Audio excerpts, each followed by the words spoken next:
करना चाहते हैं जो बड़े विद्यालयों में होते हैं।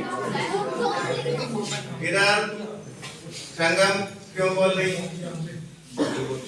सर ने भी कहा कि हम अगले शैक्षिक सत्र में जो 2023-24 वाला होगा उसमें 3 प्रोग्राम जरूर करेंगे। एक तो राष्ट्रीय विज्ञान दिवस को आयोजित करेंगे, एक राष्ट्रीय गणित दिवस को आयोजित करेंगे और एक साइंस या मैथमेटिक्स पे भी प्रोजेक्ट बन रहे हैं।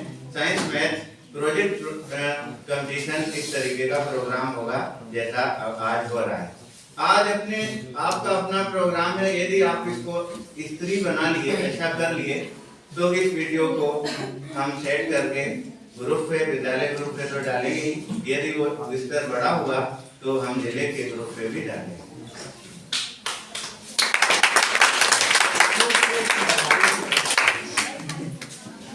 ये बात सच है कि विज्ञान वर्ग एक कठिन वर्ग है जो सामान्यतः बच्चे लेने से, जो विज्ञान को पढ़ने से, गणित को पढ़ने से घबराते हैं, परेशान हो जाते हैं और उससे दूर भागने की कोशिश करते हैं। यदि आप कठोरता, जो कठिन विषय है, कठोरता में कोमलता ढूंढते हैं, कठोरता में कोमलता ढूंढते हैं तो आप विज्ञान के साथ हो। यदि आप कठिनता में सरलता ढूंढ पाते हैं तो आप विज्ञान के साथ हो। यदि आप जटिलता में सुगमता ढूंढ पाते हैं तो आप विज्ञान के साथ हो।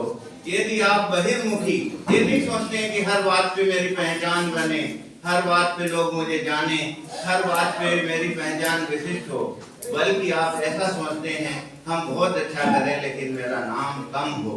नीम की ईंट बने, नीम की ईंट मंजिल को खड़ा कर देती, उसे कोई नहीं देखता, वो नीचे रह जाती है जमीन के अंदर, लेकिन पूरा भार मकान का अपने ऊपर लेती है।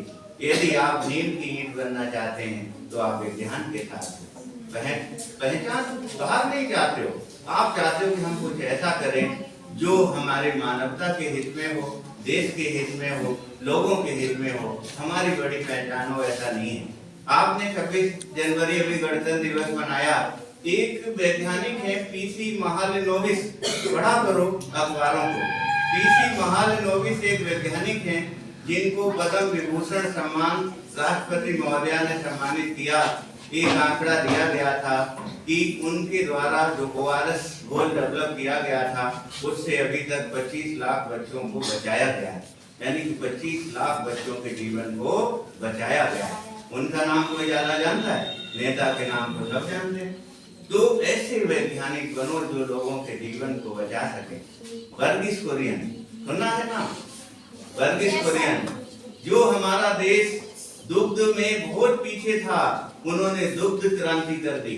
हमारा देश दुग्ध उत्पादन में आज अग्रणी है, विश्व में आगे की पंक्ति में है। तो वर्गीस कुरियन ने देश को दुग्ध क्रांति दी और आज दूध उत्पादन में भारत आत्मनिर्भर ही नहीं है बल्कि निर्यात कर रहा है। एम.एस. स्वामीनाथन को सुना है आपने? एम.एस. स्वामीनाथन हरित क्रांति के जनक हैं। हमारा देश आजादी के बाद भी अकालों से जूझ रहा था, यानी कि 33 करोड़ की जनसंख्या को भी भरपेट भोजन 2 टाइम नहीं मिलता था। ऐसे वैज्ञानिक पैदा हुए एम.एस. स्वामीनाथन। उन्होंने हरित क्रांति कर दी, बंजर भूमि को उपजाऊ बना दिया, प्रति हेक्टर 1 गुना 2 गुना 5 गुना नहीं 10 गुना तक उत्पादन को बढ़ा दिया। जिस खेत में एक फसल होती थी वहाँ 2 नहीं 3 नहीं 4 तक अब हो रही, 4 फसलें वार्षिक आधार पर हो रही। सोचिए वैज्ञानिक कैसे काम करते हैं। उनके नाम ज्यादा नहीं होते हैं लेकिन उनके काम बहुत ज्यादा होते हैं। तो इसी बात को आगे बढ़ाने के लिए एक में हमारी कार्यशाला आप देख ही रहे हैं, साइंस पे है बच्चों के, जो इस सत्र में बच्चों ने 10वीं के प्रोजेक्ट बनाए हैं उनके कुछ नमूने यहाँ पर हैं। वैसे तो प्रयोगशाला में बहुत सारे रखे हैं, तो कुछ नमूने यहाँ प्रकट कर पाए हैं। और बच्चों, आप हमेशा अगर विज्ञान के साथ हैं तो सकारात्मक रहिए, सद्भावना रखिए, पॉजिटिव सोचिए।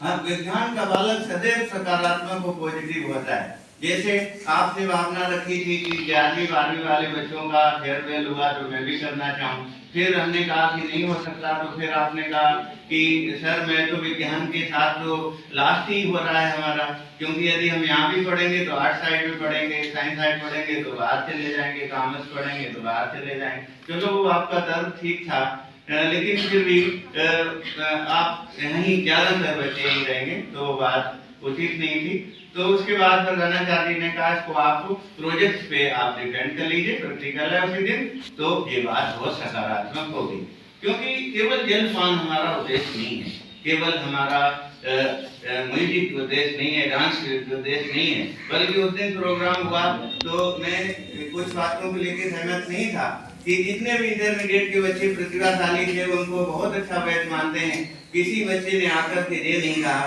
कि इन सर ने हमें ये विषय पढ़ाए थे, इनसे हमारा ये अनुभव मिला।